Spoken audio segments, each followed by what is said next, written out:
तो हेलो मेरे प्यारे दोस्तों, आप सभी का फिर से एक नए वीडियो में स्वागत करता हूं।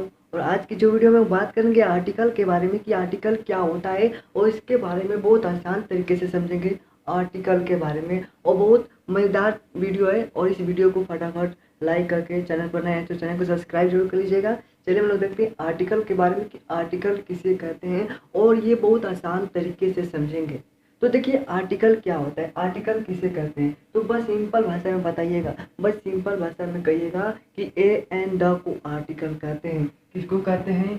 ए एन और द। ए एन और द को क्या कहते हैं? द को क्या कहते हैं? ए एंड द को आर्टिकल कहते हैं। आर्टिकल कहते हैं। क्या कहते हैं?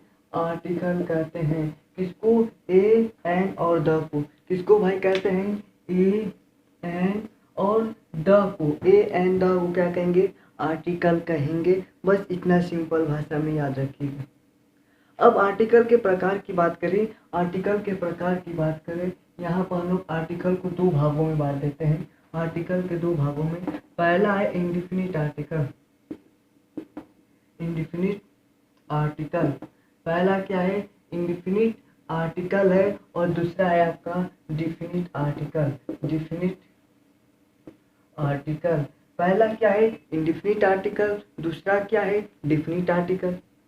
अब आपके दिमाग में क्वेश्चन बना कि इंडिफिनिट और डिफिनिट आर्टिकल कहाँ से आ गए। यहाँ पर आर्टिकल, भाई आर्टिकल के प्रकार है, पहला है इंडिफिनिट आर्टिकल, दूसरा डिफिनिट आर्टिकल।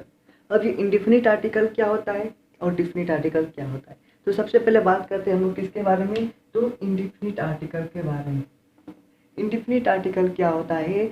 ए एन को क्या कहेंगे? इंडिफिनिट आर्टिकल कहेंगे। ए एन को क्या कहेंगे? इंडिफिनिट आर्टिकल कहेंगे। और यहाँ पर द की बात करें, द को क्या कहेंगे? डिफिनिट आर्टिकल कहेंगे। एकदम देखिए सिंपल भाषा में यहाँ पर दोनों तरफ लिख रहा हूँ। इतना समझ में आ जाना चाहिए कि ए एन को इंडिफिनिट आर्टिकल और द को डिफिनिट आर्टिकल। ठीक है, किसको कहते हैं? ए एन को इंडिफिनिट, द को डिफिनिट। एकदम रट मार डालिए, रट मार दे, एकदम याद होना चाहिए। तो अब बात करते हैं ए एन का उपयोग। यूज ऑफ ए और एन कैसे समझेंगे कि ए एन का प्रयोग कहाँ होगा। क्वेश्चन आता है कि ए एन का प्रयोग, अगर आप कोई सेंटेंस बनाते हैं तो उसमें ए एन का प्रयोग कैसे, अब कहाँ पर लगाएंगे ए एन का प्रयोग।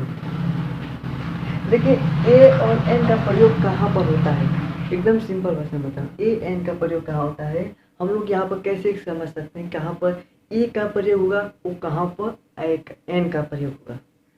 यहाँ पर तो एन का प्रयोग करेंगे, अब कहाँ पर ये एन लगेगा? ए लगेगा। और कहाँ पर एन लगेगा। ठीक है, देखिए हम लोग बोलकर, अपने स्वर से बोलकर पता लगाएंगे कि ए और एन का प्रयोग कहाँ पर होगा। बोलकर हम लोग अपनी आवाज़ से बोलेंगे, मुंह से बोलेंगे, तो जिसमें अगर हम लोग बोल रहे हैं तो वहाँ पर कोई शब्द बोल रहे हैं तो वहाँ पर स्वर आ जाता है। क्या आता है? स्वर आ जाता है, मतलब कि वावेल्स आ जाता है। वावेल्स आ जाता है यानी कि स्वर आता है। तो स्वर जैसे अ आ ई उ ए ऐ ओ औ सब। ठीक है, जहाँ पर स्वर आता है ए ई अ आ, ठीक है, स्वर आ जाता है, वहाँ पर एन का प्रयोग होगा। वहाँ पर क्या होगा? एन का प्रयोग होगा, जहाँ पर स्वर आ जाएगा और बाकी सब ए लग जाएगा। ठीक है, कॉन्स्टेंट जो व्यंजन होगा वहाँ पर क्या होगा? ए लगेगा। बस जहाँ पर स्वर बोल रहे हैं तो स्वर आना चाहिए। जैसे जैसे हम बात करें, यूनिवर्सिटी। यूनिवर्सिटी, अब आप यहाँ पर कहेंगे कि यहाँ पर यूनिवर्सिटी में यहाँ पर लगेगा एन। ठीक है, आप कहेंगे यहाँ पर एन लगेगा, ये गलत है, ये गलत है। यहाँ पर एन नहीं लगेगा, यहाँ पर ए लगेगा। ए लगेगा, क्या लगेगा? ए यूनिवर्सिटी। ए यूनिवर्सिटी हो जाएगा। अब यहाँ पर कहेंगे कैसे हो गया यूनिवर्सिटी, हमने कहा है कि बोलकर यूनिवर्सिटी। क्या बोल रहे हैं? यूनिवर्सिटी। यूनिवर्सिटी, ठीक है। यूनि मतलब कि यहाँ पर यू बोल रहे हैं, यू बोल रहे हैं, तो क्या ये यू स्वर है या क्या यू स्वर है? नहीं, यू स्वर नहीं है, वो व्यंजन है। वो व्यंजन है, वो स्वर नहीं है। तो यहाँ पर स्वर नहीं हो तो क्या लगेगा, यहाँ पर ए लगेगा, और जहाँ पर स्वर होगा वहाँ पर, जैसे अम्ब्रेला, UMBERELA, ठीक है, अम्ब्रेला।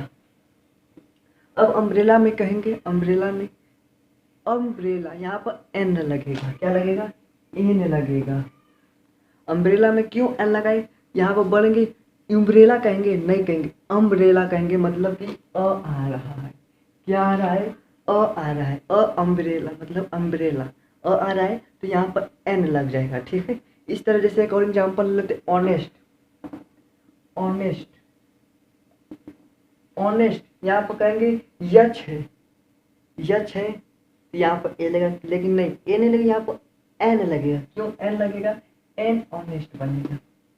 ऑनेस्ट मतलब ईमानदार, ऑनेस्ट, ओ आ रहा है ना, ऑनेस्ट, ओ नेस्ट, यहाँ पर हॉनेस्ट नहीं पढ़ते, ऑनेस्ट पढ़ते हैं। ऑनेस्ट क्या है, स्वर है, और स्वर होगा तो क्या लगेगा, एन लगेगा, स्वर होगा तो क्या लगेगा, एन लगेगा। एकदम सिंपल भाषा में बता रहा हूँ, यहाँ पर ज़्यादा दिमाग लगाने की ज़रूरत नहीं है, बस सिंपल भाषा में याद रखिएगा, जहाँ पर स्वर होगा वहाँ पर एन लगेगा, और जहाँ पर व्यंजन होगा वहाँ पर ए लग जाएगा। जैसे MLA, अब यहाँ पर लिखूँ MLA, MLA, तो यहाँ पर क्या लगेगा, यहाँ पर एन लग जाएगा, क्या करेंगे, एम, ए लग रहा है ना, ए MLA, ठीक है।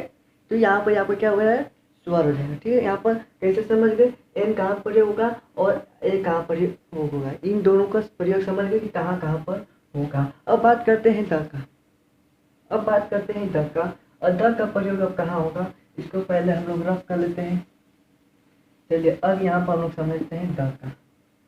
द मतलब कि क्या, द का प्रयोग, देखिए द का प्रयोग क्या होता है, इंपॉर्टेंट चीज के लिए, खास, जैसे लिखते हैं the Himalaya, the Himalaya, the Himalaya लिखते हैं, द गंगा, द गंगा, धार्मिक, द हिंदू, द हिंदू, ये कैसे लिख देते हैं, ये खास इंपॉर्टेंट है, ठीक है, इंपॉर्टेंट। जैसे हम लोग नाम भी लिखते हैं, नाम पर द APJ अब्दुल कलाम, ठीक है, द दिल्ली, तो यहाँ पर क्या है, एकदम खास चीज़ के लिए द ताजमहल लिखते हैं, क्या है, ये खास है एकदम, मतलब एकदम सिंपल भाषा बता रहा हूँ, खास है भाई, इसलिए द लगा देते हैं। तो ये हमारा समझ गए कि द का प्रयोग कहाँ होगा और AN का प्रयोग कहाँ होगा। तो आपको ये वीडियो अच्छा लगा तो वीडियो को फटाफट लाइक जरूर करें, और चैनल पर नए चैनल को सब्सक्राइब जरूर कर लीजिएगा, ठीक है। फिर मिलते हैं एक नए वीडियो में, जय हिंद, जय भारत।